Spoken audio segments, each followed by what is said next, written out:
We're going to start the Horry County Solid Waste Authority regular meeting Tuesday, March 27th, 2018.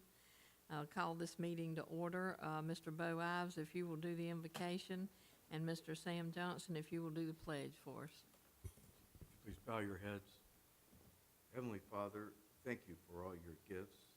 Please make us ever mindful of you. We thank you for the fine employees that we have here at the authority. We thank you for the county that we serve.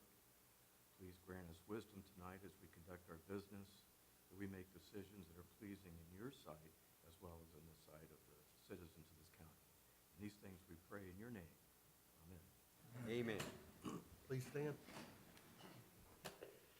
I pledge allegiance to the flag of the United States of America, to the republic which stands, one nation, under God, indivisible, with liberty and justice for all.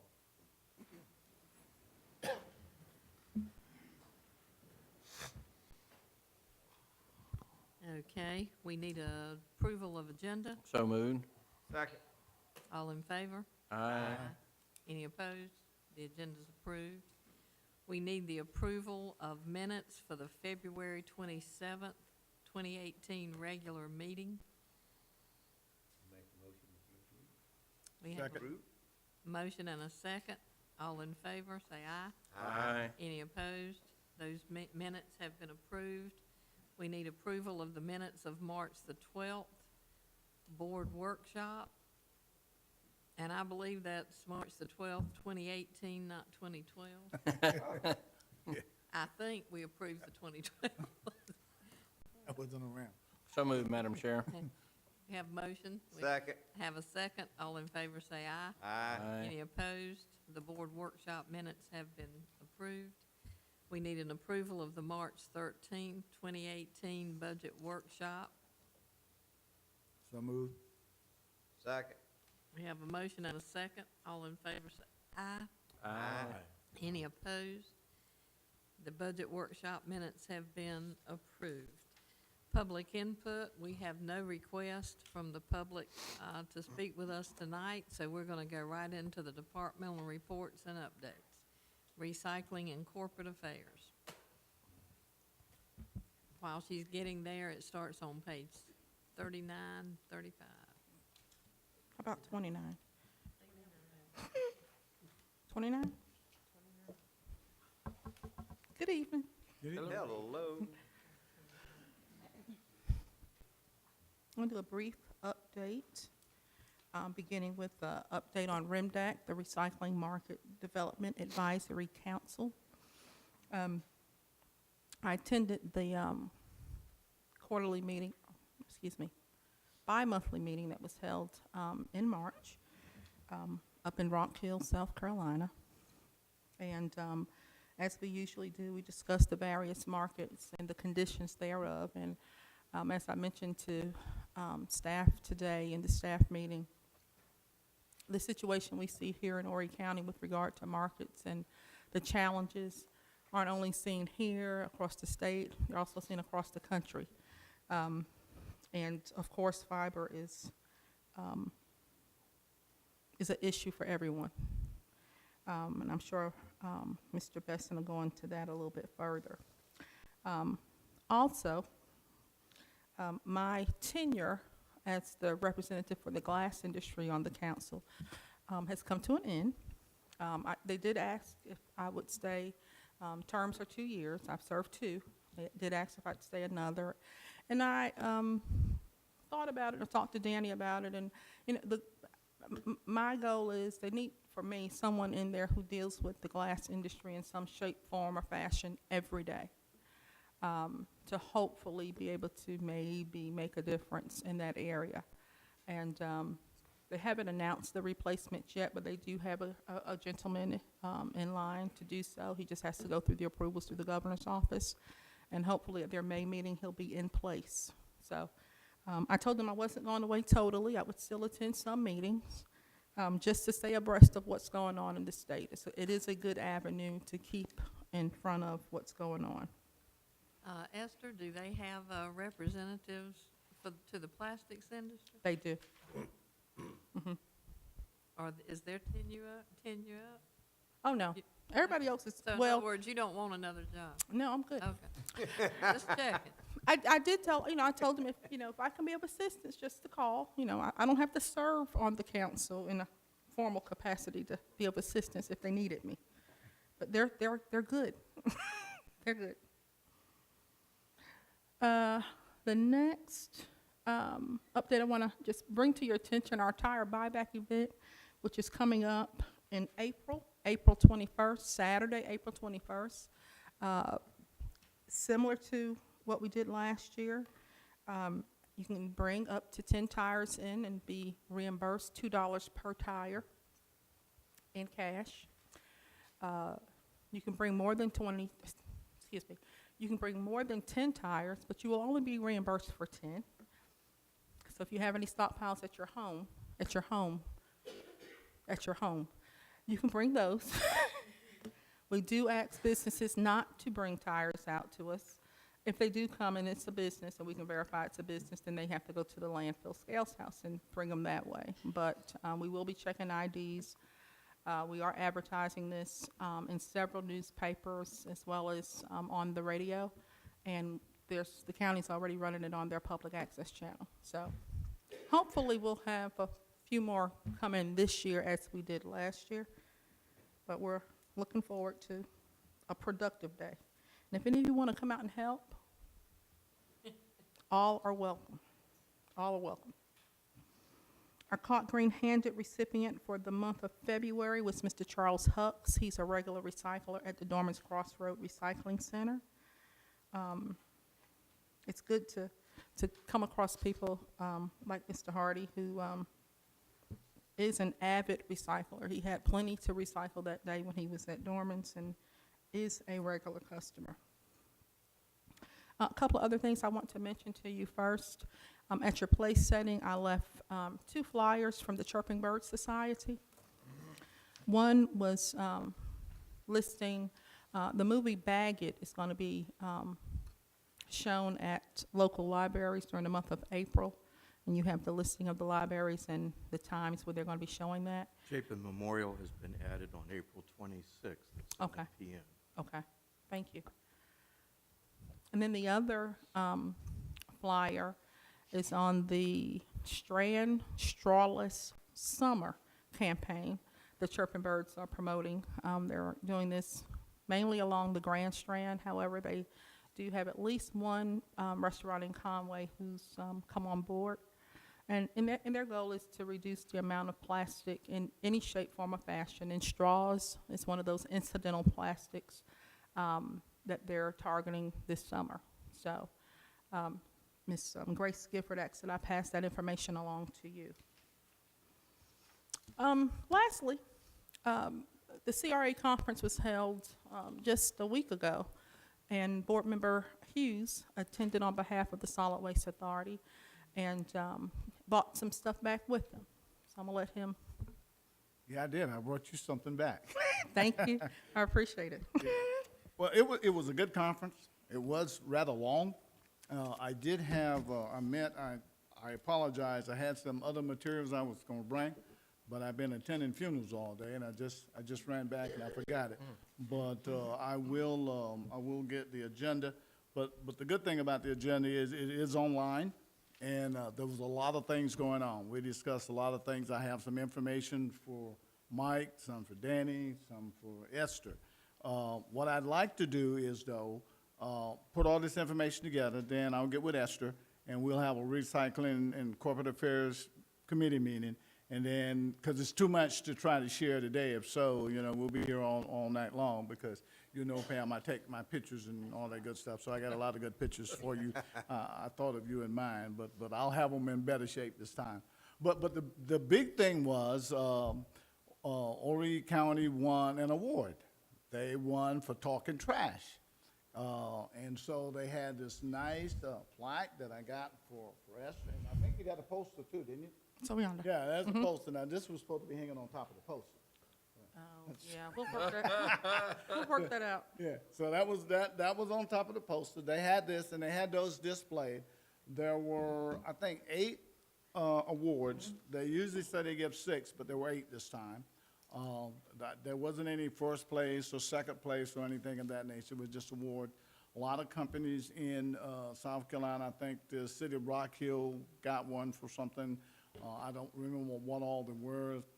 Ran into an old employee from here, 2 of them really, Ricky Hardy and Jan, is her name Jennifer? Jennifer Sellers. She got an award. She now works for the Carolina Health System, but it's called Atrium now, I think. So they got an award. But there was about 8 awards that were given, and so it was a good conference. And they gave out the awards at the end, and so I brought this for you. Thank you. And so I'll present that to you. It's kind of heavy, and it's really neat. And they did take pictures, so fortunately, I didn't have a picture of Esther, so I had to stand in for her. You did a good job, but you didn't smile, I Mr. didn't do it Hughes. any justice. You didn't but- smile. Yeah. No, I couldn't smile. By that time in the afternoon, I was wore out, yeah. Yeah, I think there only may have been only about 2 of us that stayed to take the picture. And you can see I was worn out. We got snow, so we were snowed in, and didn't win any money. So I was downhearted on that. The joke was every time you came downstairs, everybody was going down, everybody was laughing and happy and smiling, how you doing, and oh, good luck and everything. When you went back up, nobody talked. One lady actually had a drink in her hand. She said, well, I think I've had it. I said, yeah, in more ways than one. But it was a good conference, but it was more futuristic. There wasn't a whole lot of things that I saw that we could put in place immediately. But there was good information about things that we may want to look at in the future. Some of those things I'd like to talk to Esther about and maybe bring it back to the board, and then we can look at some of those things and see if it's worth researching. But it was a good conference, so I thank you for letting me go, Pam. I appreciate you going. Thank you for getting our award, and I know you do have some good pictures. We look forward to the recycling committee meeting. Okay, very good. Thank you. Thank you. All right, Thank that's you. all I have. Thank you. Okay, operations and planning.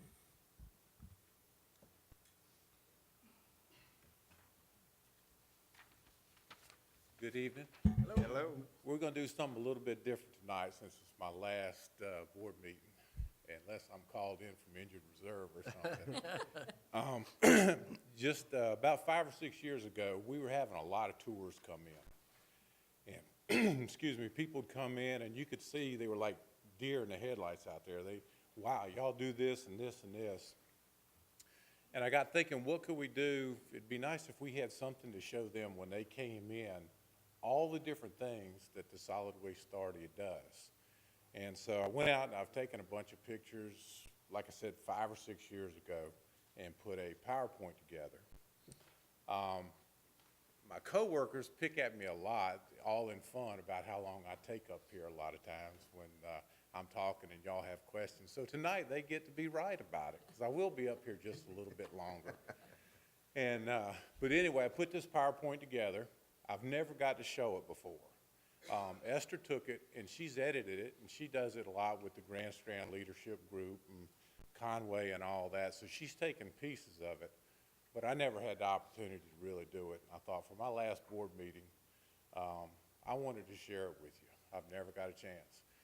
The last 4 slides I changed especially for tonight, and so you'll see that when we get there. But so we'll start things off, and hopefully you can see the slides here. I've got quite a few to go through. Thank you for the lights there. Horry County SWA, amazing organization, and we really are. We have 24 convenience centers to serve the citizens of Horry County, and we take almost anything and everything that you have at your house. We recycle countless numbers of things. Centers are set up beautiful. People come in, there's plenty of room to get in.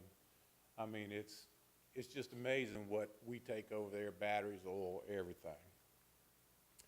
We've got a household hazardous waste facility that's open just about every day. The biggest materials we take in are paint and batteries. And each year I've tried to update this with what we've taken in that physical year. So FY17, we took in 125,000 pounds. Just HHW materials came to that facility. It was managed, it did not go into the landfill. We accept yard waste here, and Lord knows we had a hurricane. We took as much in 6 weeks as we have in a full year out here. We grind it up, put it in windrows, and then we have compost to sell to the public. We accept land clearing debris, and that's really jumped up now with all the building going on in the county. We grind it up and make a pretty mulch material right there that we also sell to the public. None of that goes into the landfill. Clean wood. Lord, we take a lot of it in the back, and we also take a lot of it at the building. It's ground up, and it's sold for boiler fuel. Never goes into the landfill out there. A couple years ago, we started taking food waste. It goes through the process. Now we have enhanced compost that we sell to the public out there. Another material, all that food does not go into landfill, plus we utilize our ground up yard waste to make an enhanced compost. Concrete. Good Lord, last 2 years we've ground our own concrete here. We take the material and we build all our roads out here. None of it's disposed of. We get it at the C&D processor, and people bring in clean concrete, and that's what we use to build our roads. Scrap tires, prohibited by the state. You know they can't go into DHEC. We work real close with Central Carolina Tire, and they are coming in hot and heavy right now. I'll be anxious to see what Esther has. Central Carolina grounds them up and makes rubber mulch they sell that people put in their gardens and, you know, swing set beds and all that. Never goes into a landfill. We have methane gas wells. That number is getting ready to increase when we put these new wells online. And when we're at maximum supply, we can power 2,100 homes that we partner with Santee Cooper. I mean, we've had a good partnership with them since 2001. And that's going very strong. We're really concerned about our neighbors, our environmental stewardship. We do groundwater monitoring every 6 months. It goes to a separate lab. They come in and do it. We never touch it. Have not got any hits on there. Very proud of that, what we've done right there. We have about 30 wells throughout the landfill out here. So we're very concerned with our neighbors, and we want to make sure that we take care of the area that we work in. Storm debris sites. We want to be prepared for any kind of disaster that may come. We have 4 sites. We have here on the back of the landfill and over at 1187, up in Greensea, and up there at North Myrtle Beach. When they're not being used, one of them's being used for soccer fields for the kids to play on. Another one we've leased out for farming. So they're being used the whole time, but whenever we need them, within 48 hours, we take them back. They all know it. So we can use it for any kind of disaster that we have here. Then we have our MRF. Takes in all kinds of materials over there. It all comes in single stream recycling. Everybody just throw it all together. We'll pick it out, we'll fix it, and we'll put it where it needs to go. Some of the materials that we do over there, cardboard, aluminum, the peat plastic, newspaper, that's just the start of it. We also do the glass, hard plastic, we have paper, and scrap metal. All that's pulled out of all those materials that we have over there at the MRF. E-waste. A few years back, DHEC banned electrical, any kind of computers, TV, and all that. They're all put on a pallet, put on shrink wrap, and go out. None of that goes into a landfill. More and more recycling we do. Last year, the MRF, the numbers I have for 2017, over 40,000 tons. That's incredible. 40,000 tons that didn't go in the landfill, went to the MRF and got processed and sold. Amazing. We have collection in Holland. We have over 800 containers out that the guys go out and pick up cardboard every week, every day, and take it back to the MRF. and all that's processed through the facilities over there. 800 collection points. That's pretty good. We have our C&D recycling facility. We started that in 2012. And since 2012, we have saved darn near a year of Class 2 airspace with what we've done. And that's one number that I know, being in operations and Wayne and Chris in here and all that, we're very proud of that, what we've tried to do, saving that airspace. When we started, we wanted 40% of the material that came in a load, and we wanted cardboard, wood, plastics, and metals. We enhanced that even more. We started pulling out the peat plastic, the aluminum, the concrete, and the dirt. We used the dirt for cover. So before that went somewhere else. The concrete, we go over there and crush it, use it for our road beds and all. So it's been, you know, amazing. And our recycle rate is now over 75%. And we wanted 40 when we started 6 years ago. So that's pretty amazing and incredible in itself. We added a carpet and padding way back 2012. And I reported a few months back, we've done with the carpet and padding over 4 million pounds of carpet and padding that we've recycled with Wellman Industries, and they make car parts with it, over 4 million pounds. We got that facility right there, and it keeps it so dry, and so, I mean, we have a much better material that we ship out. A couple years ago, we bought an electric grinder. Y'all gave us approval for that. We were getting so much wood over there, and we were taking 8 to 9 30 yards a day. We were taking them to the back to the grinding area. And now none of that wood goes up there. It's all ground up, and we make colored mulch with it. We sell it. We sold almost, I think it's close to 1,500 tons since we started coloring the mulch. And both the red and the brown are very popular. The brown's very popular with like North Myrtle Beach up there. But over 1,500 tons of that. More material that has not gone in the landfill. Clean wood is just, it's 60% of what goes over to the C&D processor is wood. We took in over 17,000 tons last year over there. And again, the biggest material that we got was our wood. We have a Class 2 landfill for our construction and demolition waste.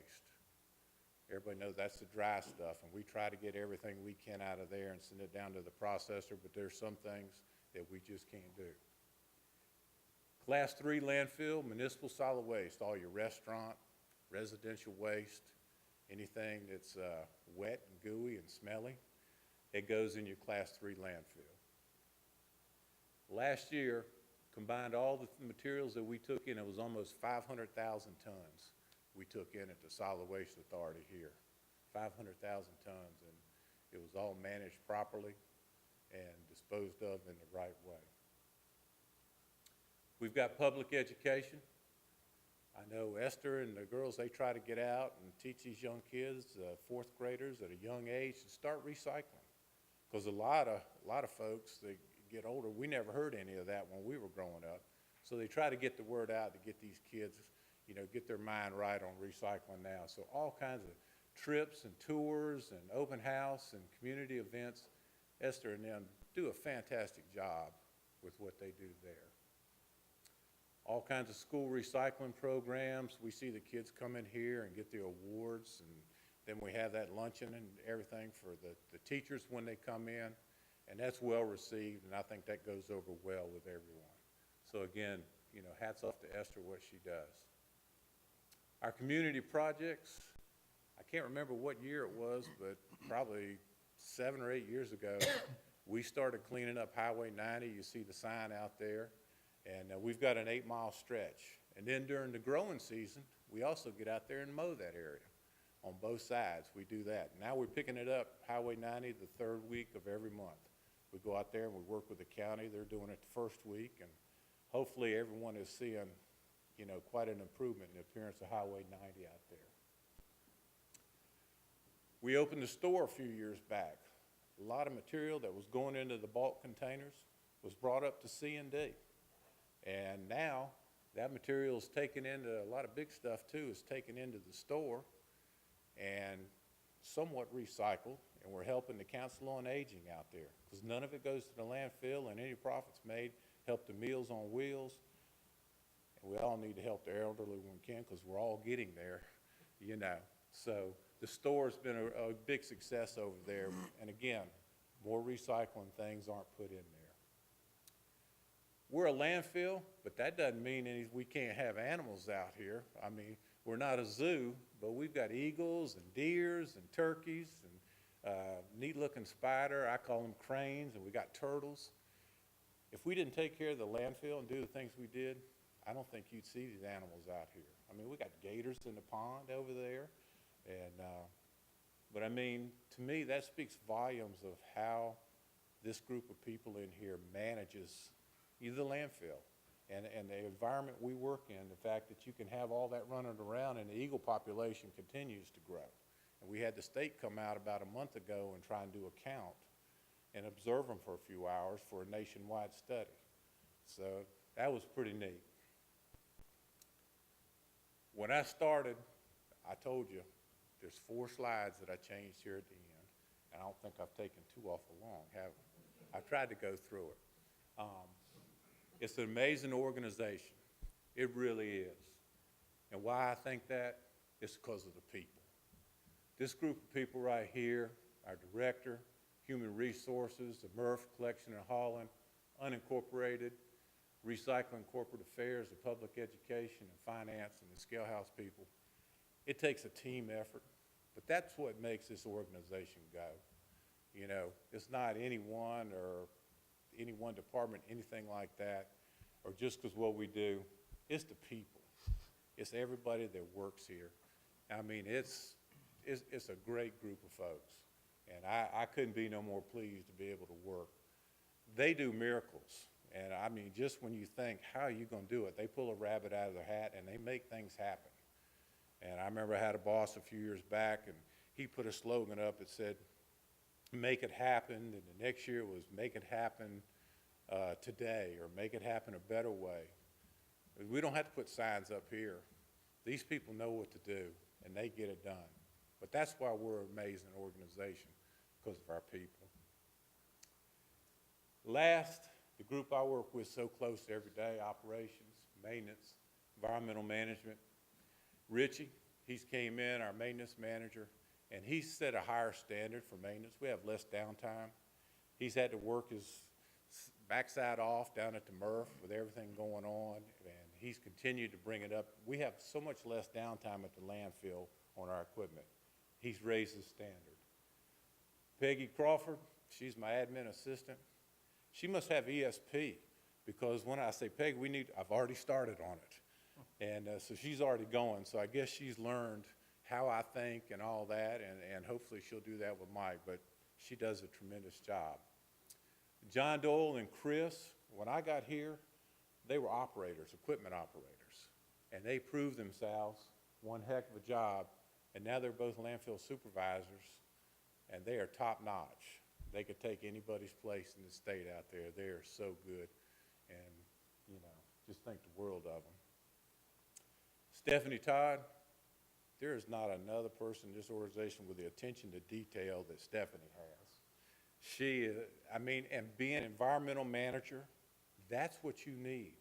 She does not let anything fall through the cracks.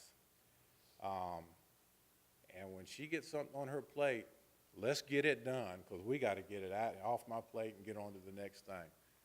Stephanie, we both came in about the same time, and we're about 90 days apart. We both learned together as we went along, and she's just been so valuable to help out our operations department and the organization as a whole. And just thank you. Lastly, Wayne Martin. There is not a more dedicated and dependable person here in this organization than Wayne Martin. He has taught me so much. I'm where I'm at today, what I know, because of Wayne Martin. He's got 25 or whatever years experience here, and I swear, it doesn't matter what happens. He has a solution. I don't know how he does it, but he figures out how to make it work, how to get through a tough time. storms, whatever it is. Wayne, I appreciate it so much. You've been great, very good. I want to thank the board. I appreciate it. Thank you for a wonderful 11 years. Thank you for your support. We needed equipment, people, whatever it was, hours, time.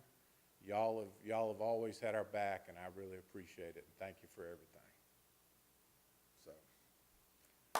Yeah, all right. Hopefully I wasn't too long. Well, you can talk longer if you want to. They can sit there and listen to Bob Bill if they want to. Exactly.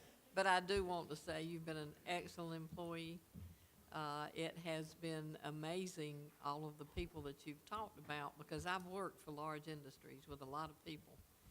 And some of the disappointing behaviors of people has not shown up in you or the other workers in this organization. And, you know, the character of that is great. We appreciate it. We hate losing you. I'm sure your friends and coworkers feel the same. Thank you, Bill.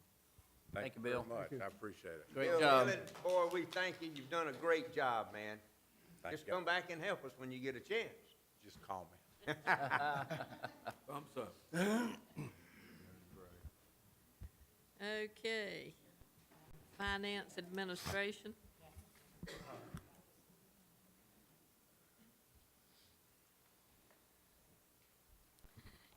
Good evening. The financial reports begin on page 38. Through the end of February, we should be at around 66.64% of our budget. As you can see, our tipping fees for the solid waste are running just slightly below budget. Our mixed construction, of course, is well above budget, and yard waste, again, is, like I said, just maintaining slightly below budget. As you can see, our tipping fees, as far as the revenue, is actually seeing a 7.5% increase over last year. Our tonnage is down from last year, about 35,000 tons, but a big part of that has to do with the storm that we had last year, and of course, we were fortunate enough not to have one this year. Like I said, with the increase in the revenue has to also do, of course, with the increase in the tipping fee revenue this year. As you can see, the recyclable sales are well above budget at 76.65% of budget. The C&D processing facility, revenue year-to-date, $223,055.20, and their expenses are at $390,188.41, which is running in a deficit of $167,133.21. But as you can see, they have saved 46.6 days of landfill airspace. The materials recycling facility with the collection and hauling program, their revenue year-to-date is $3,912,156.45, and their expenses are at $3,712,756.14. And so they have revenue over expenses year-to-date of $199,400.31. And on top of that, have saved 39.26 days of landfill airspace. So as Bill's mentioned, these two programs do an amazing job of keeping the material out of the landfill, saving that landfill airspace. On page 40, I'm going to take a look at the income statement for the month. As you can see, our revenue is staying well above budget, which is great, at 73.22% of budget. And our expenses are below budget, which are there at 63.51% of budget. So like I said, we're starting to get towards the end of the year, which sometimes can get things a little heavier with some of the departments, but staff continues to watch it and monitor it, and like I said, they've done a great job. As you can see, month to date, we have revenue over expenses of $282,965.27, and year to date with $2,377,573.57. I did want to mention that, we have a P-card program that we implemented a few years ago, and we actually did receive, again this year, a little over $20,000 in rebate from using that P-card. So like I said, that continues to be such a great program and a strong program that, like I said, staff utilizes it quite well. And like I said, we've been very fortunate with it. Jan, why is the container rental less than planned? Container rental, just the number of people that have kind of dropped out of that program during the year on the container rental. We bill them quarterly, but like I said, we have had some that have dropped out of that program, which does bring it below budget. That's the 8 yards that we put out. Is there something we're doing that we're losing the customers, or why are they electing to leave? Like I said, sometimes it's some of the closing, sometimes the store closes, sometimes they change with a different vendor even. But like I said, usually Esther's staff goes out and they'll talk to them to kind of find out what You may do? be. Yes, Try to sir. find out ways to keep them. That's right, yes, sir. They usually try to follow up with them just to see what might have been the problem. I'm They just weren't being wondering if- serviced, if there was some If we're issue. doing everything we can to keep. Oh, yes, sir. They Thank- follow up. They're doing a great job of that. Thank you. Just wanted to flip over to the MRF information, which is on page 52. I know some of you have heard some of this at the Finance Committee meeting. Excuse me. We've kind of informed you time and time again, of course, we are seeing a price drop. As you can see this month, the average price was $127.60. Last month, it was at $182.98. So we did see a significant drop in the prices, and I'm sure Mike will kind of get into where it's continuing to go. As you can see, for the month, the total revenue from the material that we sold was $319,330.78.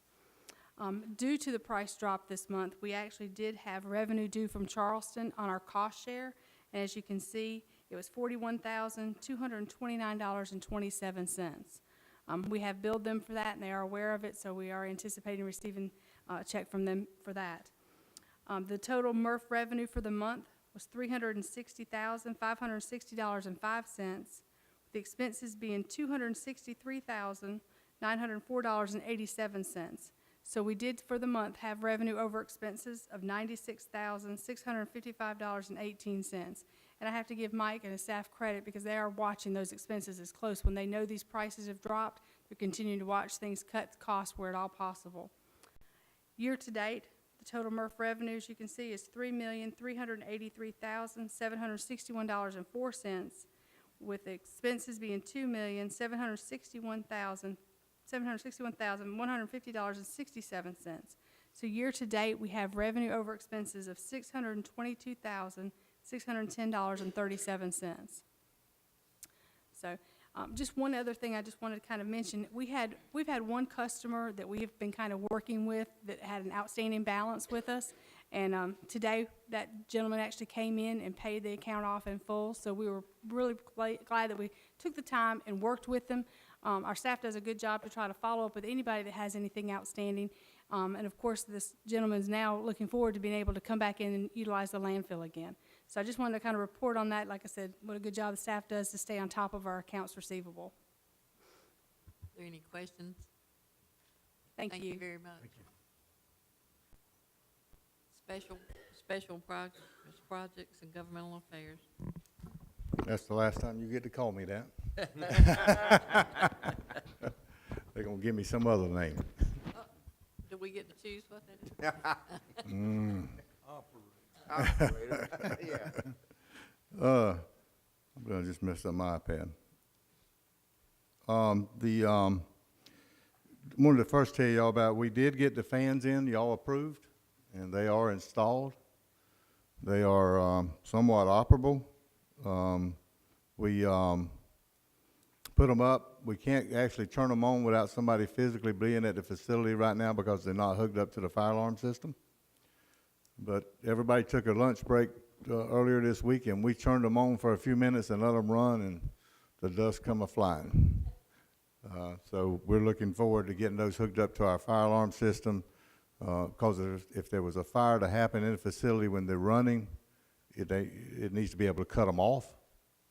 And so it has to be hooked up to the fire alarm system in order to do that. So we've run them sort of a little bit on and off, trying to get the dust out of the facility. But as you're aware, we didn't have enough to buy all 12 units that was originally requested for the unit, but we were able to get 7 of them. So we definitely got those up in the most strategic places throughout the MRF, and we're looking forward to helping clean the facility up a little bit with that dust. You gonna purchase the other 5 eventually? We put some in the budget for next year that so far has been approved. Excuse me. Still got a cough after that cold I had. I can't get rid of it for some reason. On page 58, starting on page 58, want to talk a little bit about the amount of material. We are, as you can see, we have taken in just about the same thing this year, year-to-date, as we did last year, year-to-date. So our material numbers are basically clicking a lot along. But if you look at Charleston, we've taken less in from Charleston and than we did last year in the same period of time, but we've taken more in from Horry County. So the facility can only can handle so much material, and under the current hours we operating on, so the more material we get in from Horry County, the less we can accept from Charleston. Our market prices, as you can see, there's been a huge drop in market pricing. The current pricing this month, if you look, last month cardboard was at $101. This month it's at $80. Our news was at $116. This month it's at $25. Our office paper continues to hold the market up. We had one of the toughest time of finding buyers last month that we'd had since I'd been over there.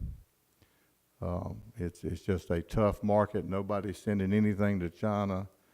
Everything's going to India, and India's over things, so it's trying to get it in the domestic market is really a tough market right now. It's one of the toughest I've seen it since probably the Olympics, when China shut down and for the Olympics. It did the same thing. But That triggered a recession. Yep. That triggered a recession. That triggered a recession. And we're basically there now as far as material, and we don't see it changing. Anybody I talk to says it may get even worse between now and June, and don't see anything. And there is this tariff war going on right now, and that's causing a few more problems. So then you got a trucking problem on top of that, to be able to truck it out and get it out even when the buyer buys it. The federal government a couple months ago required all trucks, over-the-road trucks, to have electronic monitors on them. And basically when they go down the road at a certain amount of hours, they have to take a break. And you can't get a truck driver to move that truck 2 foot. We've had them to pull up at the office and say, well, can you just move up a little bit? Nope. If I move, my 30 minutes starts over again, and I ain't moving for 30 minutes. So they have certain breaks they have to take. There ain't no fudging the books anymore. And it is called a truck driver shortage because of it. Is there any questions about any of that? I'm sure a lot of those prices had to do with what we had to charge Charleston, What's that? the prices that fell so much on the cardboard and the plastic. Yeah, that's why we got so much money. That was from Charleston this month. We estimate it to be somewhere around $100,000 that we will bill Charleston This coming month, this coming month. past month that you have. That's a tough bill. That is. Yeah, and that's just an estimate. So it could be a little bit lower, it could be a little bit more, but it's basically what the average market. And right now, when I looked at it this morning, our average price was $103 a ton, which is way below where we were last month. If you'll look on page 65, you can see our market prices and how they've pretty much stayed the same and started dropping in February, but we're going to see a lot of those numbers dive next month. So this sort of gives you an idea of where our material and how they worked each month. And that's something that I put in there last month and have kept it in there, and sort of tells you what's there and what's going on with it. But we're looking up for a tough 2 or 3 months, and our goal is try not to eat up that $650,000 we made the first part of the year. This may last longer than that. Could be last longer than that. You got to realize we're making, no matter what our price is, we're getting at least $150 a ton for Charleston's material. But all our material coming in from Horry County, there is no guarantees. So That's floating it. we're actually losing money. Even if we're making money on Charleston's, we could be losing it on Horry County's.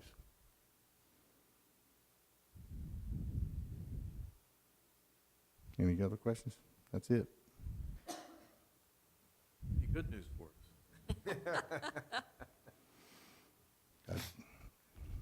And we Where are you, have some good. where are you finding new markets? We're digging into markets right now that we've never been into before. We're searching for any time we get a wimp on one, we do our best to try to get them into our thing. But right now, I'd say most of the markets, Sunoco's buying most of it. Very few of it's being bought by anybody. GP Harmon is buying our fiber. You know, our plastics and stuff like that, they're holding good. It's the fiber that's such a problem. Office paper is holding a good price, but it's our fiber that's tough right now. And Sunoco and GP Harmon's been the ones that's getting it for the last 2 or 3 months. Are they selling it or are they using it for a product? Well, they're selling it. It's going to India and Thailand. Thank you, sir. Right. Executive Director? The plastic bill in Columbia, I'd like to report on that. Ms. Creech and I went up a couple of weeks ago, and Ms. Creech was on the agenda and spoke. And the subcommittee was trying to make plastic to be a littering problem.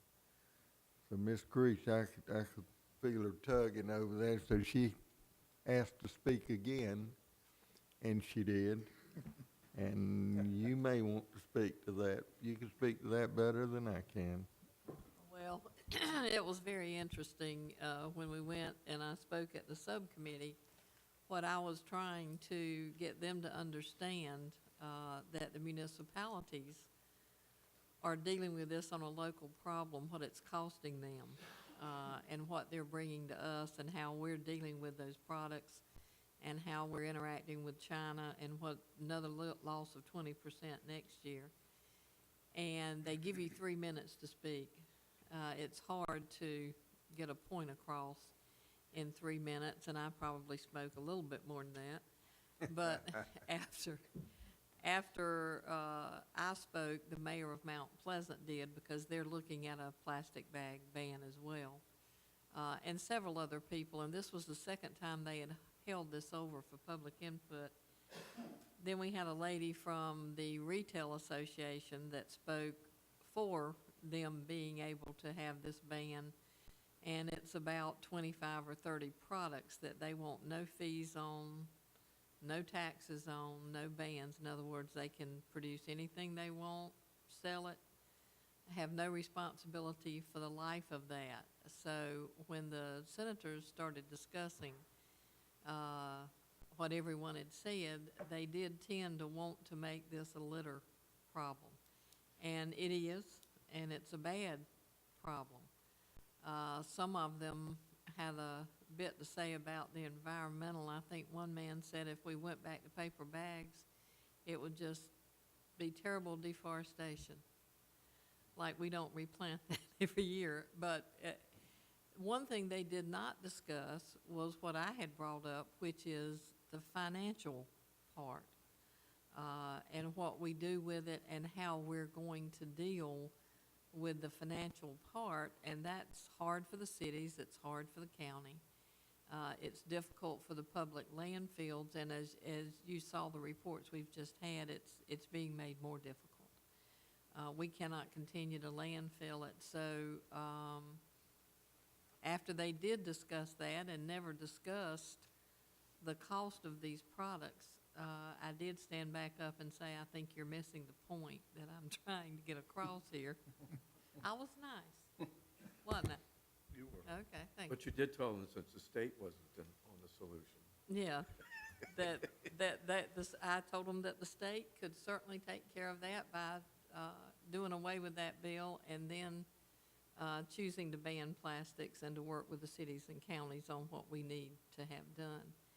It is a serious problem.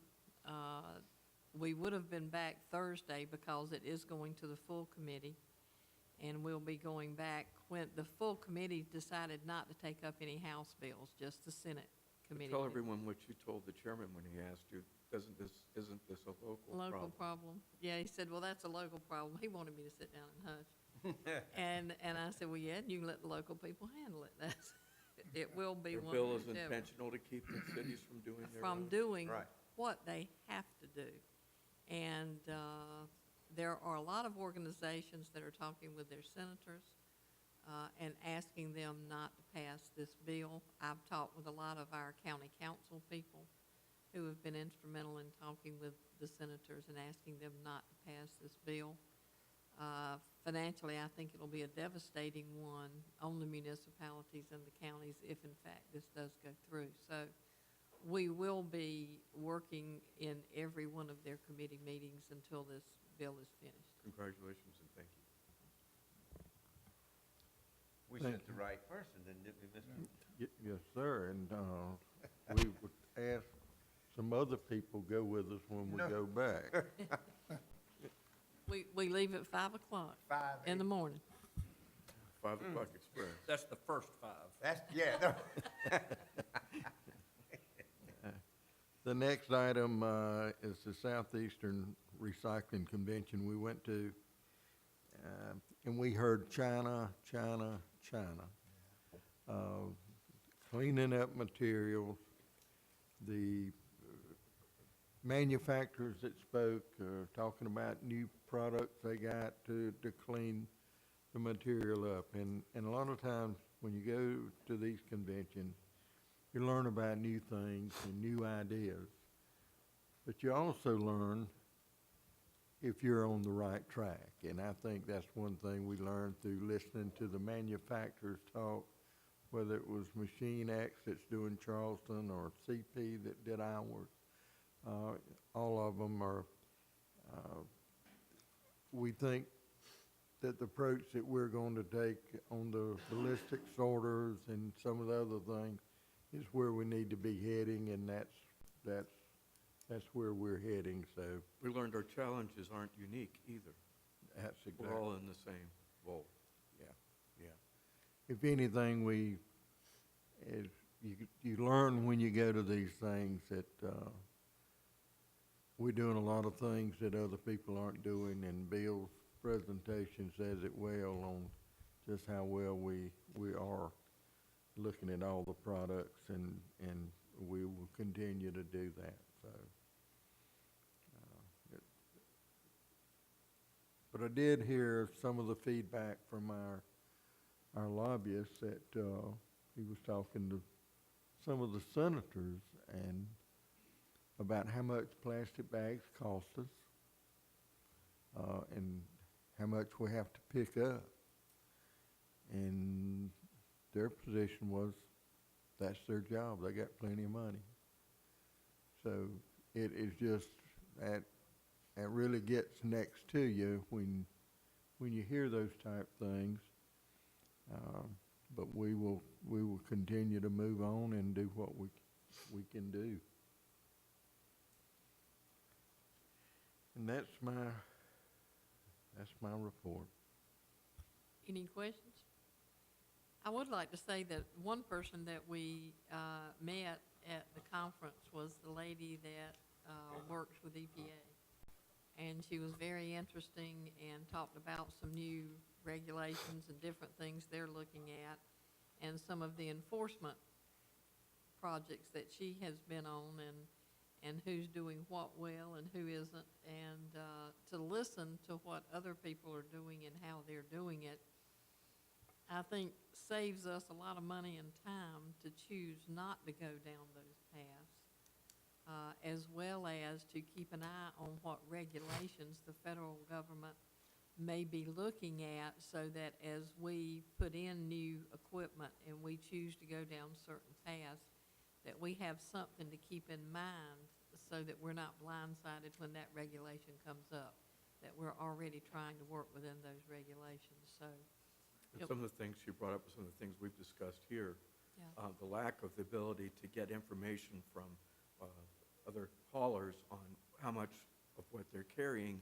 is recyclables, so that we had a track record that's common to everyone in the state. But then we're finding out the states aren't common either, because they classify.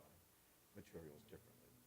So there's no common ground. So they're working on that, and the southeast section of EPA was first in trying to find a standard for reporting.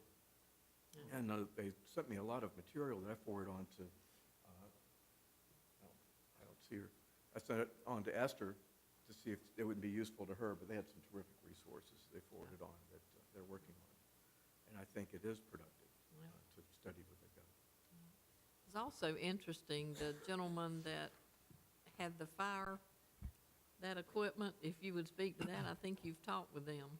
Yeah, there's kind of a fire suppression group that utilizes infrared cameras, and they can detect hot spots, and they've got guns set up that really actually sprays water and foam on the site till you can get a fire department or somebody there. And we talked with those, and we've been on a computer program with them to look at our site to see how many we would need, and they're sending us some budget figures on that. But that's kind of a unique. They monitor it all the time, and if there's something that happens, a hot spot in our building, it notifies them, and they can guide the guns from wherever they're located. The primary advantage is that smoke detectors, they need 1,200 degrees before they realize there's a Sprinkler fire system. going on, and you've already lost part of your facility yeah. by the time they're going off. And this can spot it a lot sooner and act and save your facility.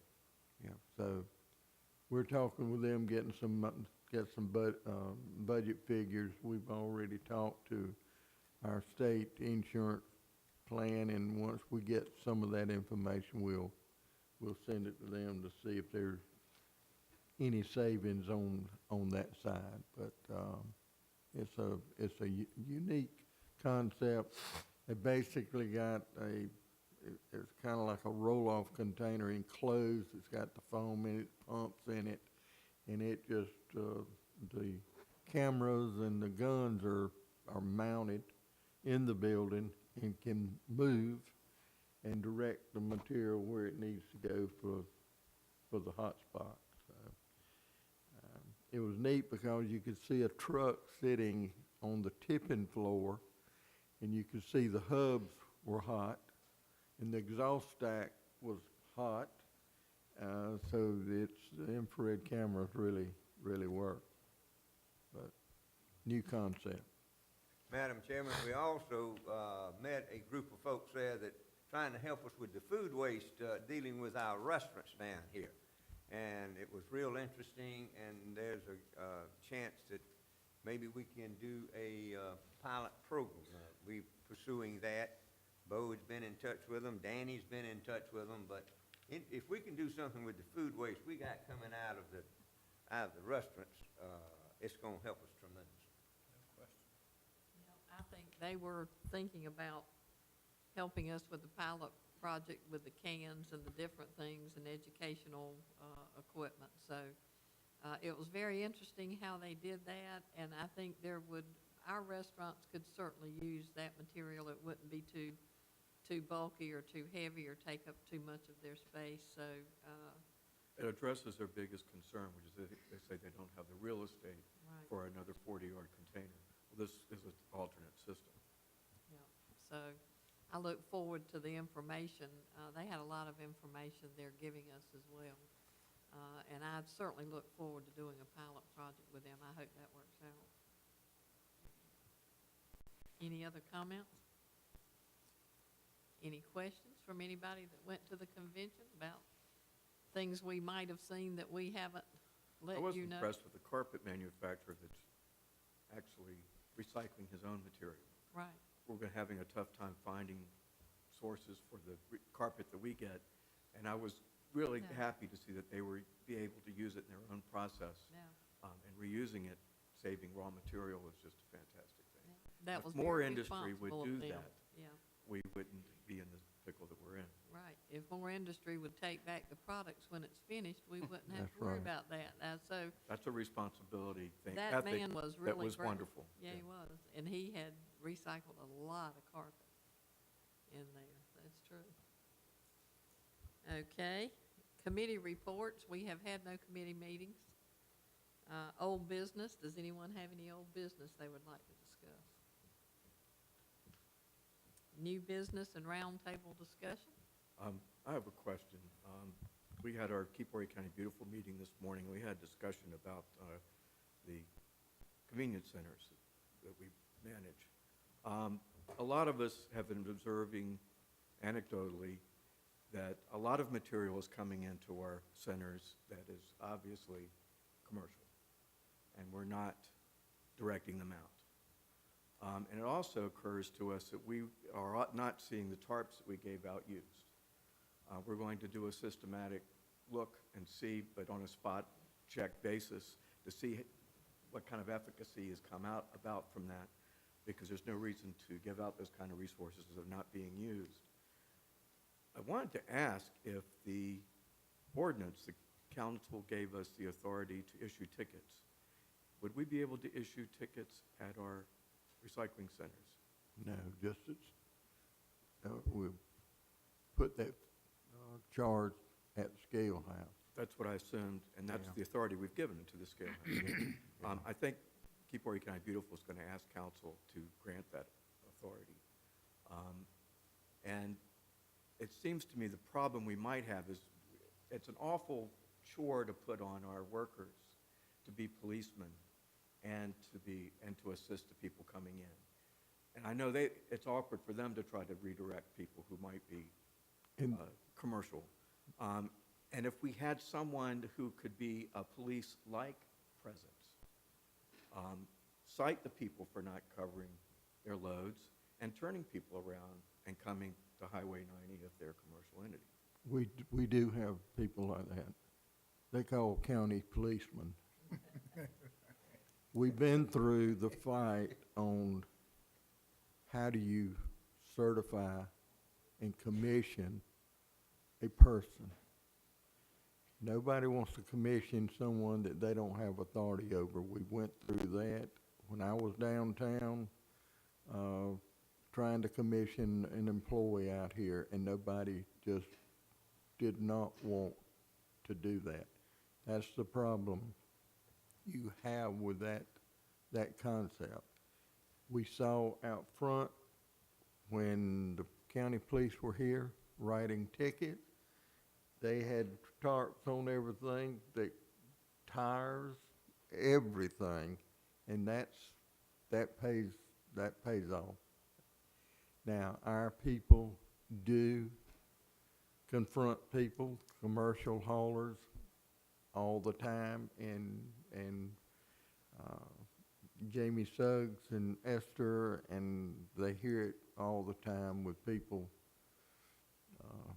carrying on with them, fussing with the people, and it's not an easy job. We have complaints about, I saw a fella in there with a North Carolina tag on his car. Well, that guy from North Carolina might own a rental house in Carolina Forest or a condo at Shore Drive. And that's hard to police. And we've been in front of the INR and Jody Prince on the commercial, and it's their money, and it was kind of said, try to enforce it, but don't start a war. When we were giving out those tarps, it was also clear that people coming to McDowell Shortcut were from Georgetown County, not from Moore Reed. Because it's such a nice facility that they're making use of it, and where it's proximity.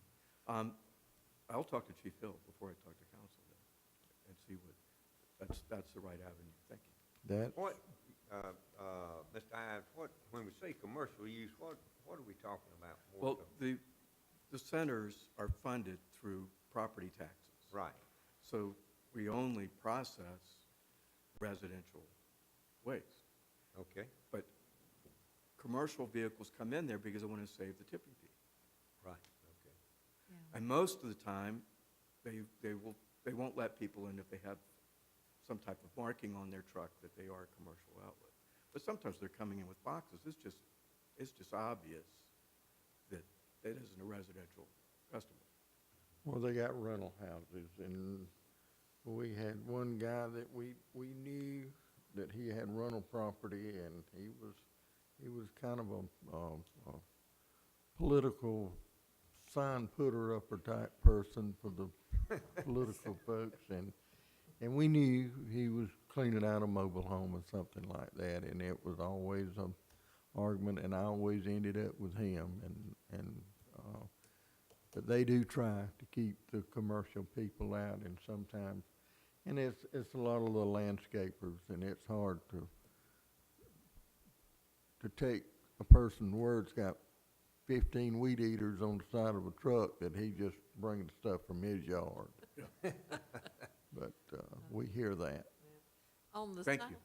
on the sign as Red Bluff, I thought, and I don't know why it just hit me the other day, but it says residents and tourists. Does it not say that? Or was I looking at a different? Okay, I'll have to look at that again.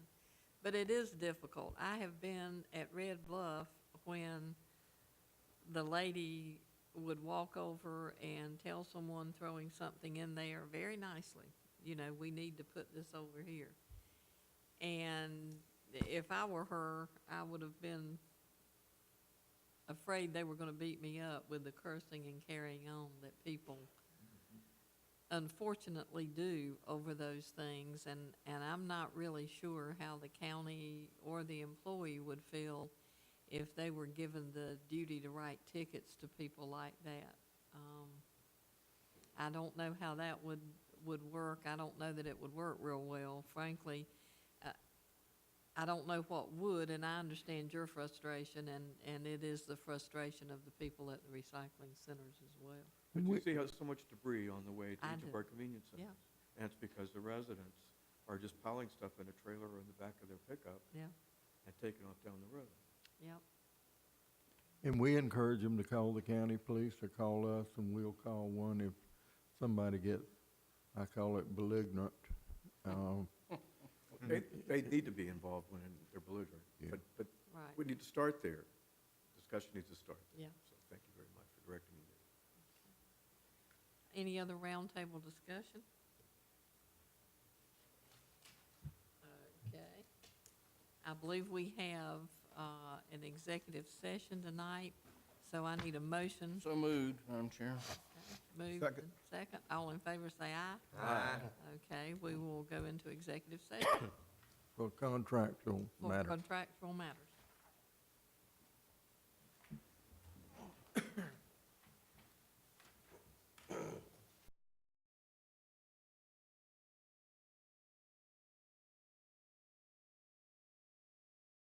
To come out of executive session, I make a motion, we come out of executive session. have a second. Second. All in favor? Aye.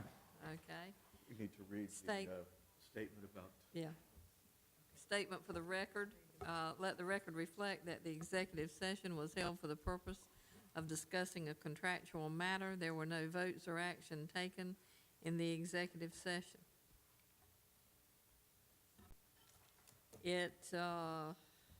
At this time, would the board like to discuss the matter? Or do we have any motions? I'd like to make a motion, Madam Chairman, that we authorize our administrator to purchase 76 containers. I second. We have a motion and a second. Is there any discussion?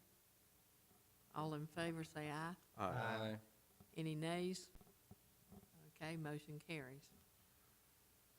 We thank you. Mr. Knight, as a director, do you have any comment or questions? No, ma'am. Okay.